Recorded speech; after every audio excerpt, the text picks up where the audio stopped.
Hey YouTube, let's dive into electric vehicles news today. It's about Honda's luxury car brand, Acura, which has finally released its first electric car battery EV, the ZDX. The detailed specs have been revealed, and it's really about this new ZDX. Well, it's in the electric car market. Wondering how much it can compete with the strong players led by Tesla. That's part of the current shifts in Honda's electric vehicle landscape. I'd like to explore that. First, let's talk about what the Acura brand is. Honda, like Toyota's Lexus or Nissan's Infiniti, owns a luxury car brand. That's Acura. Well, it's not really present in Japan. It's mainly been launched in the North American and Chinese markets until now. Speaking of the Chinese market, Acura has pulled out in 2022, indicating that the luxury sector in China is shifting to electric. As a result of this shift, Acura has unfortunately missed out on sales. Sadly, sales ended unsuccessfully. That's the situation they ended up in, so now Acura is only really operating the North American market. That's the situation they're in, so they're focusing on the North American market. A battle they can't afford to lose has begun in North America. At the moment, Honda is having a tough time. First, here's a graph. It shows the sales for the 2022 season, or fiscal year if you want to be precise. In North America, sales were at 1.19 million. Compared to last year, it's down 7%. That's the current state of things. Moreover, what's more concerning is the aspect of profitability. The operating profit in the North American market for the fiscal year 2022 is a whopping 3,125 billion yen, down considerably compared to last fiscal year by 37.6%. It's of course affecting the North American market. Besides cars, they're also into two-wheelers like bikes and all that. They also make agricultural tools and stuff. That's all part of Honda's power products business. They're trying their hand at all these things, but the car business is of course included. It's unknown how profitable the car business is, but it's highly likely that the falling four-wheeler sales are dragging earnings. So, obviously, the shift to EVs in America is happening fast. If you look at this graph, you can see what I mean. Indeed, the four-wheel vehicle business, the automotive business, with decreasing sales has a significant impact on profitability. So anyway, for Honda, America is critical. Their sales numbers are declining and profitability is deteriorating. So in America, it's critical for Honda to introduce electric vehicles as soon as possible, even just to maintain market share. And in the American market right now, there's a rapid shift towards battery electric vehicles. In fact, if you look at this graph here, it's clear. It shows the sales share of battery EVs. In July alone, they sold nearly 100,000 battery EVs, and the sales share of battery EVs in new cars was a whopping 7.49%. This is a historic high, with every second ticking by, more importantly for Honda. In the American market, which is a big market with monthly sales of 100,000 units, Honda has yet to introduce a single EV, so they're losing out on this burgeoning EV market. And furthermore, Acura is a luxury car brand, so it's an important source of profit for Honda. Therefore, the launch of Acura's EV is extremely important. Disappointingly, at the moment in North America, both Acura and Honda have not been able to introduce a single electric vehicle.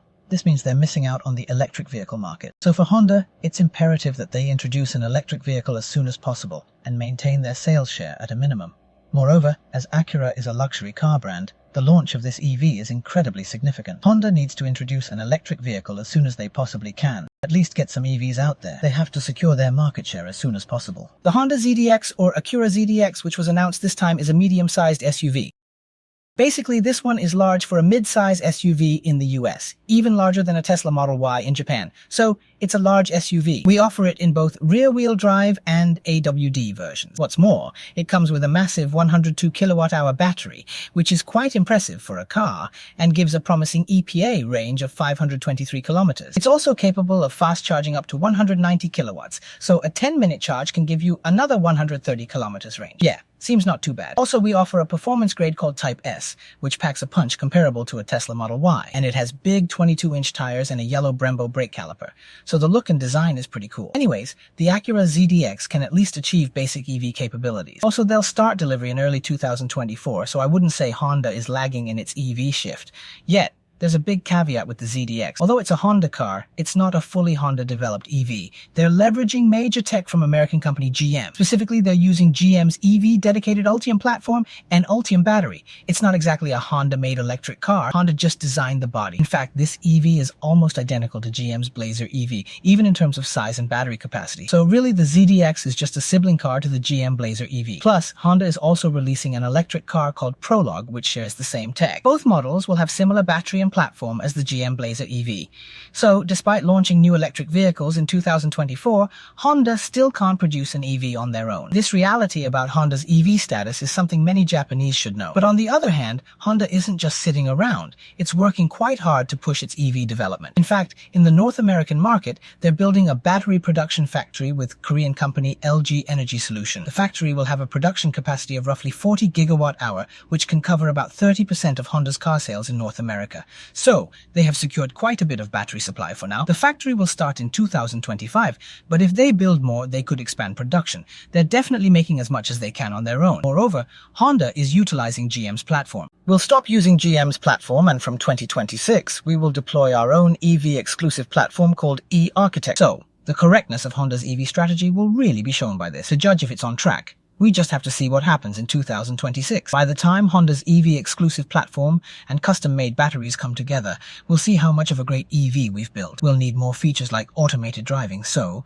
we're expecting 2026 to be a turning point in our assessment. Not only Honda, but also Toyota is set to launch next-generation EVs in 2026. Basically, by 2026, we will know whether the current EV strategies of these Japanese manufacturers are correct. 2026 will be a turning point to evaluate whether they're on the right track or not. As for the Acura ZDX, Honda's luxury brand, it is our first model with GM's battery tech. We received all the crucial technologies from GM to design and develop this electric vehicle. Therefore, we haven't fully demonstrated our own EV technology yet. It'll be interesting to see how the sales numbers turn out. Well, we have to watch out, especially in the American market where Tesla's a big deal. Those guys have the Model Y, which is very similar to ours, but it's available from $50,000. It comes with an 82 kilowatt-hour battery and can go 530 kilometers on a single charge. On the other hand, our Acura ZDX starts at $60,000 and can only go 523. So compared to the Model Y, the ZDX falls a bit short and isn't as quick to charge. Moreover, unlike Tesla's proprietary supercharger network, Honda hasn't adopted Tesla's standards yet.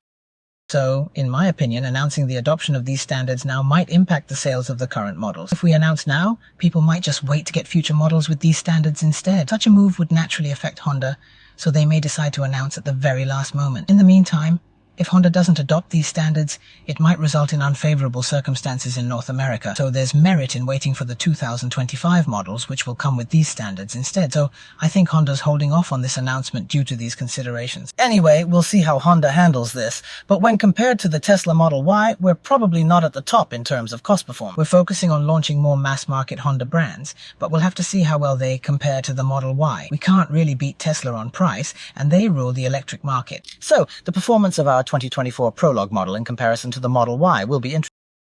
I really look forward to seeing how well we can do in America, our main revenue generator, with our EVs. By 2026, we'll see how well we're performing in the highly competitive EV space, especially in Japan, where we plan to introduce a smaller EV in 2025. I'll keep you updated as more information becomes available about this model. So Honda's plans for introducing good quality EVs in the American and Japanese markets are something to look out for.